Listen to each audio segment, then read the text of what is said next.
All right, so here we go. Marcus, are you ready for your top 10 questions? Do it, Jeff. Here we go. Question number 1. If you had to choose between the two, what would you pick? Batman's utility belt or a fanny pack? Batman's utility belt. You didn't have to think about that at all. Not for a hot second. Would you change your mind if I told you that Batman's utility belt only comes in black, gray, or yellow, but the fanny pack comes in whatever color you want? Nope, I'll still take Batman's utility belt in black. Fair enough. Question number 2. What is your favorite movie? My favorite movie would have to be the original Batman with Jack Nicholson and Michael Keaton. Michael Keaton! You want to get nuts? Let's get nuts. There you go. What makes that movie stand out for you? Jack Nicholson's one of my top 5 favorite actors of all time, and he did an amazing job as the Joker. That was like 1989, I guess it was 89, and the way in which he carried himself and did everything, it was absolutely flawless. And he played the best Joker in my opinion. We've had the one that came out not that long ago. I forgot the guy, Joaquin Phoenix. And you had Heath Ledger. They were okay, but Jack set the stage. Yes, he did. And I just want you to know, Marcus, you are my number 1 guy. Mm-hmm. That's an awesome line. Right. It's a terrible impression, but I really appreciate you going with me on that. No, I know you were going. Thank you. All right, here we go. Question number 2. No, number 3. What is your favorite quote? It's by it's by Aristotle. In times of extreme darkness, you must focus on the light. Ooh, that is good. There's a lot of hope with that.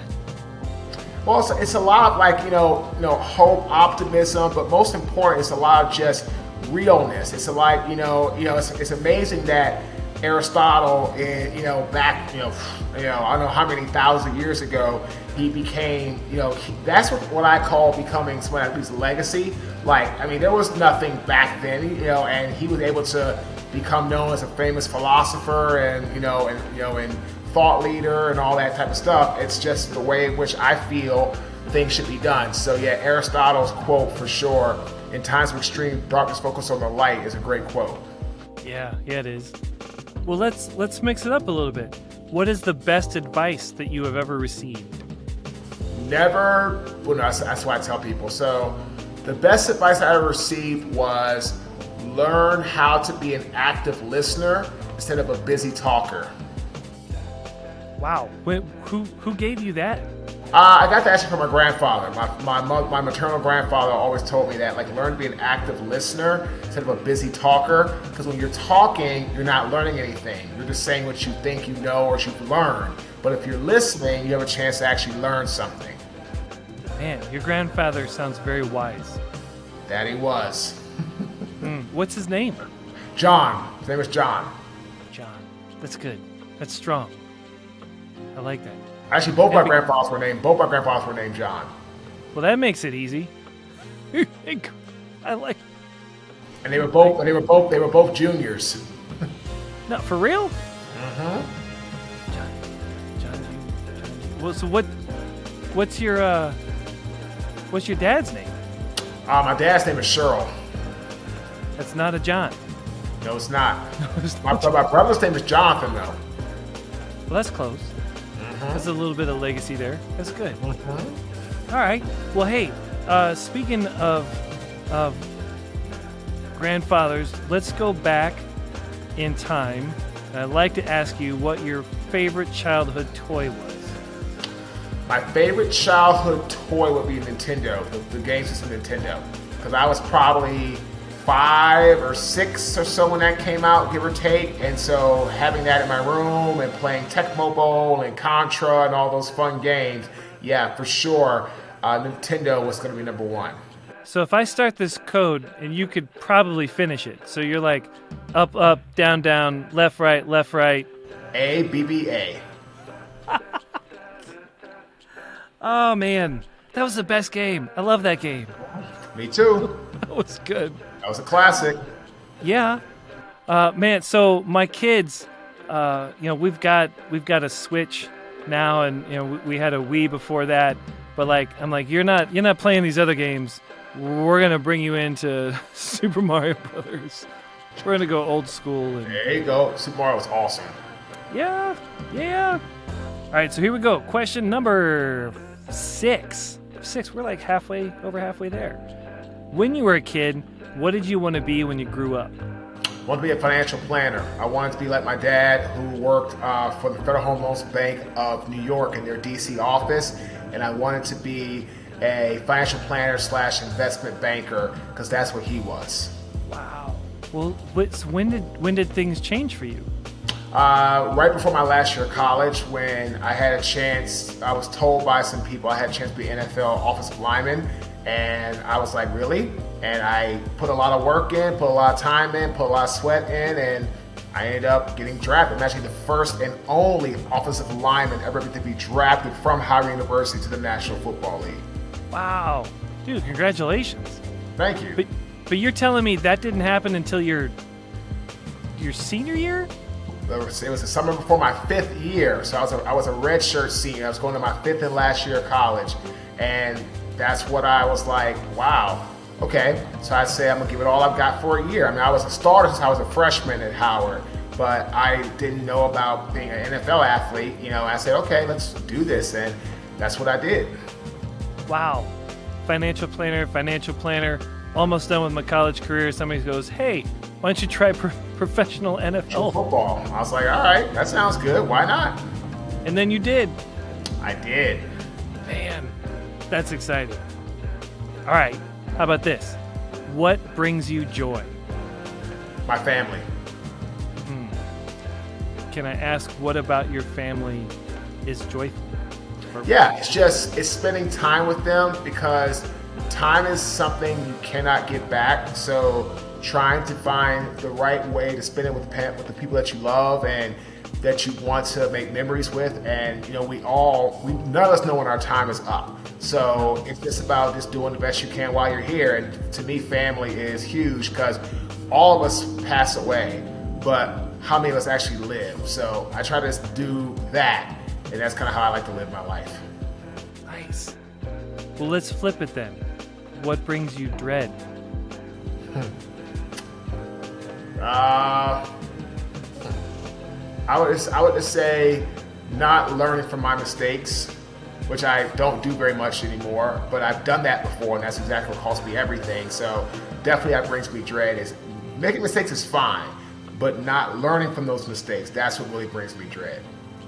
Yeah, repeating the same thing over and over and over and over again. Yep, absolutely. I get that. All right, we are now on the home stretch. We've got 2 questions left. Question number 9. What is something that you want to accomplish but cannot do on your own?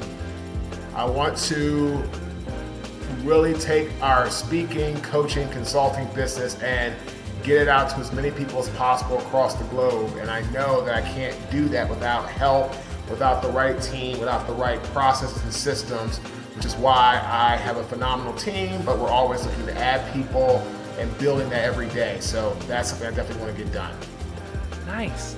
Well, since you brought that up, and you're saying you can't get there without help, you're actively expanding your team right now. Who are you looking to add to your team? Well, we're going to be adding some PR people, some extra marketing people to help us get the word out more, get the brand out more, and just get more opportunities. I love doing podcasts like this, any type of interaction, any type of marketing. We just got like a report back like every 90 days. People look at your LinkedIn, and we had a 74% increase in LinkedIn people viewing our profile, which is for me is a lot. I've already got 30,000 connections, about 35 or 40,000 followers, which is awesome, and that's phenomenal. But that doesn't really make me good or bad. It's just nice to see that because of our marketing, we had a 74% increase in people viewing our profile in the last 90 days. We really believe marketing, podcasts, interviews, any type of thing of that nature is what you need to get your brand out there to the next level. Man, it sounds like you have a phenomenal team already, and anybody that could join your team would be in a really good spot. Yep. I'm so fortunate to have our team. Without our team, Jeff, there's no us. There's no brand. I love that. Okay, last question. Big 10. What do you hope people will say about you after you're gone? That I was a person that helped inspire them to achieve greatness in their own life and to help turn their goals into accomplishments. I tell people all the time, having goals is nice. It's great. You need that. But goals are what you want to do. Accomplishments are what you have done. So I want people to say I'm a guy that inspired them to achieve greatness in their own life, but at the same time, I'm a guy that helped them turn their goals into accomplishments. Wow. Now you came to that pretty fast. I'm guessing that this is something that you've been very intentional with before our conversation today. Oh yeah, all the time. I'm very much. So I talk about when people in my ending, I actually have a presentation today. I have a keynote today in about an hour and a half. It's at 5 p.m. Eastern for Valdosta State University, talking to their entrepreneurship program. And I'm excited because we're talking about how to talk to external stakeholders.